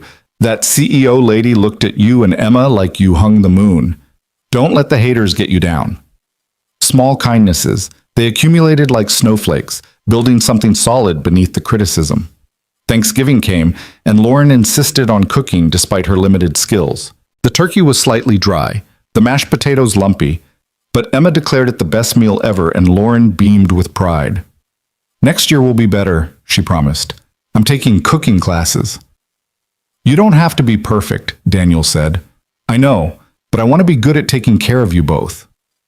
"You're already good at that." Christmas was their first as an official family. They decorated the apartment together, Emma insisting on putting ornaments everywhere, including places ornaments had no business being. Lauren bought too many presents. Her tendency toward excess hadn't entirely disappeared, but her joy in watching Emma open them was pure and beautiful.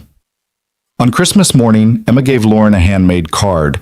Inside, in careful 9-year-old handwriting, it read, "Thank you for being my family. Love, Emma. P.S. Can we please get a dog now?" Lauren cried, which made Emma hug her, which made Daniel's throat tight with emotion. "We'll talk about the dog," Lauren managed. "Katsatubish." Lauren Tichiman. "That's basically a yes," Emma informed Daniel solemnly. Winter turned to spring again, a full cycle completed. They'd been living together for 5 months, and the adjustment had been surprisingly smooth. Lauren had learned to share space, to compromise, to let dishes sit in the sink overnight without anxiety. Daniel had learned to accept help, to share responsibilities, to trust someone else with his daughter's well-being. Emma flourished with 2 adults who adored her, her confidence growing along with her grades and her social circle. The tutoring had worked wonders, but more than that, the stability of knowing she was loved and safe had transformed her. It was a Saturday in May when Lauren asked Emma to go for a walk, just the 2 of them. Daniel watched them leave hand in hand, Lauren looking nervous in a way he hadn't seen in months. They were gone for an hour. When they came back, Emma was grinning like she'd won the lottery, and Lauren's eyes were red but happy. "Dad," Emma announced, "Lauren has something to ask you, but she wanted to ask me first, and I said yes." Daniel looked at Lauren questioningly. She took a deep breath, reached into her pocket, and pulled out a small velvet box. Emma bounced excitedly beside her. "Daniel Brooks, we've done everything backwards. We became a family before we became a couple. We moved in together before we'd been dating a year. We built something real out of chaos and desperation and a misunderstood sentence that changed both our lives." She opened the box to reveal a simple gold band. "I asked Emma's permission first because she's part of this decision, part of this family, and her blessing matters just as much as yours." She said yes. "So now I'm asking you, will you marry me?" Daniel felt tears streaming down his face before he even registered that he was crying. Emma was practically vibrating with anticipation. Lauren looked terrified and hopeful and so full of love it hurt to look at her directly. "Yes," he said, his voice breaking. "Yes, of course. Yes." Lauren slipped the ring onto his finger with shaking hands, then pulled both him and Emma into an embrace. They stood there in their living room, the 3 of them holding each other, crying and laughing and already planning. "Can I be the flower girl?" Emma asked. "You can be whatever you want," Lauren said. "This is your day as much as ours." They got married on a sunny Saturday in June, almost exactly 18 months after that fateful Wednesday night. The ceremony was small, just close friends, a few colleagues who'd supported them through the controversy, and Emma, who walked Lauren down the aisle because, as she explained to anyone who'd listen, "I'm giving her to my dad, which is backwards, but we do everything backwards anyway." Lauren wore a simple white dress. Daniel wore a suit Emma had helped pick out, and Emma wore a flower crown she'd made herself and carried a basket of petals from flowers Lauren had taught her to name at the botanical garden. When they exchanged vows, Daniel's voice was steady. "You saved my life. Not metaphorically, actually saved it. I was drowning and you threw me a rope, even though you were drowning too. You saw past my pride to my need, past my fear to my heart. You loved my daughter before you loved me, which is exactly the right order. You taught me that asking for help isn't weakness, that building a family doesn't require perfection, and that sometimes the scariest thing you can say is exactly what the other person needs to hear." Lauren's voice cracked with emotion. "I was lost in my own success, surrounded by everything I thought I wanted, and nothing I actually needed. You showed me what real wealth looks like. Love, laughter, belonging, purpose beyond profit margins. Emma taught me how to play again, how to be silly and spontaneous and fully present. You taught me that power means nothing without connection, that being vulnerable takes more courage than being invincible. Thank you for misunderstanding me. Thank you for giving me a ride home. Thank you for letting me be part of this beautiful, messy, perfect family." They kissed as husband and wife while Emma cheered and the small gathering applauded. The reception was at their apartment, no fancy venue, just home filled with people who genuinely cared about them. Marcus wasn't there, having taken a position at a competitor and faded from their lives.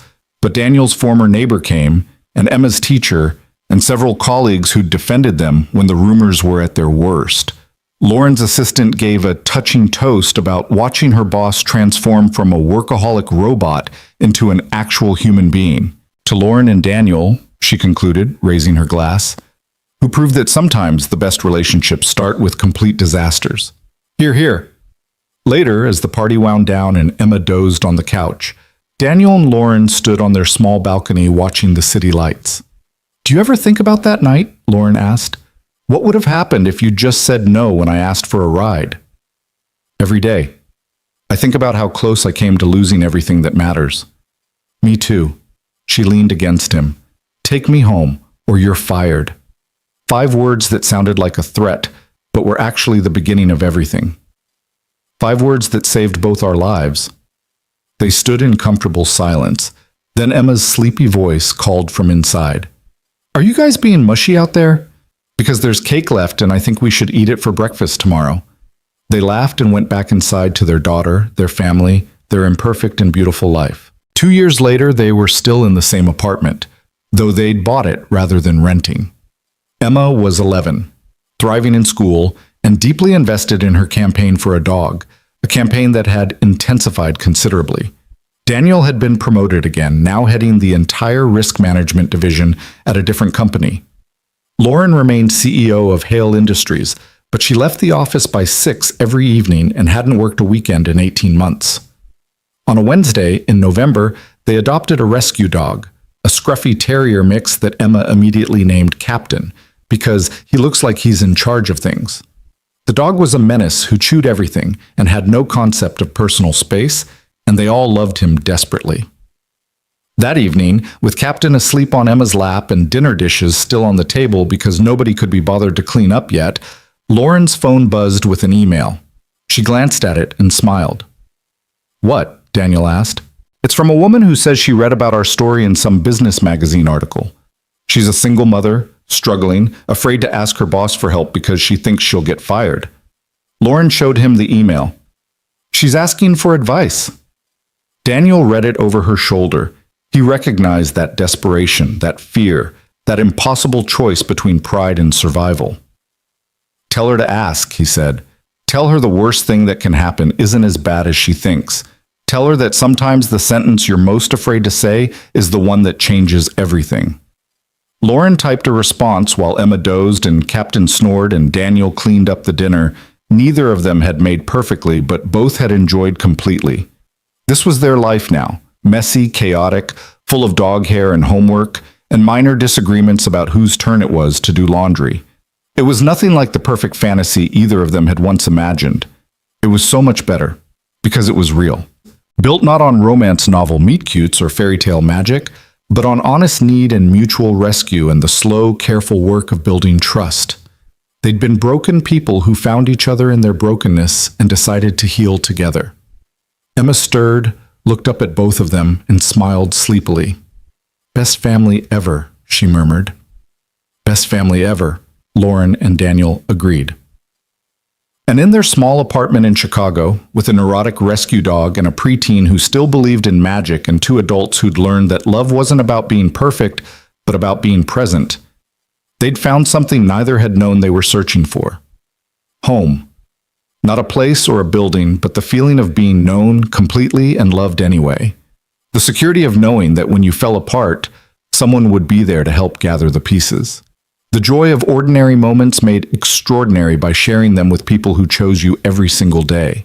Years later, when people asked them how they met, they'd smile and say it started with a misunderstanding, a terrified CEO asking for a simple ride home, and an exhausted single father hearing it as a threat. 5 words that could have ended in disaster, but instead became the foundation of everything beautiful they built together. "Take me home, or you're fired." The sentence that had sounded like an ending but was actually a beginning, the moment when 2 desperately lonely people reached for each other in the dark and found light instead. And they lived not happily ever after, because life isn't a fairy tale and happy isn't constant, but truthfully, authentically, surrounded by love and purpose. and the knowledge that they'd been brave enough to be broken together and patient enough to heal.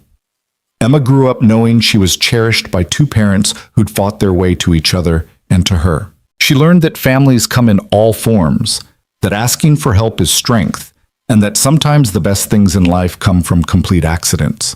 On her 18th birthday, she gave Lauren and Daniel a gift, a framed photo from their wedding day with Emma between them, all three laughing at something long forgotten. Beneath it, she'd written in careful script, "To the family that found each other when we all needed finding, thank you for teaching me that love isn't about being perfect. It's about being present, patient, and brave enough to let people in. I love you both. Emma, P.S. Captain wants another dog. Just saying." Lauren cried. Daniel laughed, and somewhere in the life they'd built from desperation and misunderstanding and stubborn hope, they found exactly what they needed all along: each other.